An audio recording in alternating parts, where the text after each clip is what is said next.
আমাদের খামারের বিডার, এর নাম হুতুম। এর জন্য একটা আলাদা ঘর তৈরি করব। একে কেনা হয়েছে অনেক দিন, কিন্তু আমার অন্যান্য ছাগলদের সাথে আর কি থাকতো, কিন্তু খুব মানে বিরক্ত করে, আর অনেক ঝামেলা করে। এই জন্য যার কারণে ওর জন্য ভাবলাম একটা আলাদা ঘর তৈরি করব। আর যে ভাবা সেই কাজ।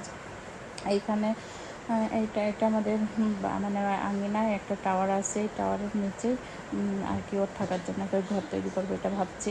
এই জন্য কালকে আমরা তার কাটে দিয়ে এটা চারখানা ঘিরছি।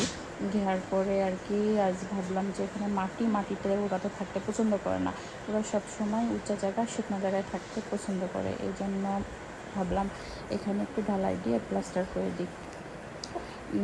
যে ভাবনা সেই কাজ আর কি। আজকে মিস্ত্রিদের ডেকে নিয়ে আসে ইট বালি সিমেন্ট নিয়ে আসে আর কি কাজটা শুরু করে দিলাম। এখানে যে আমার হাজব্যান্ডও একটু কাজ করছে। যাই হোক, এখানে আর কি এই ঘরটা তৈরি করলে আশা করি ওর জন্য খুব সুন্দরই হবে।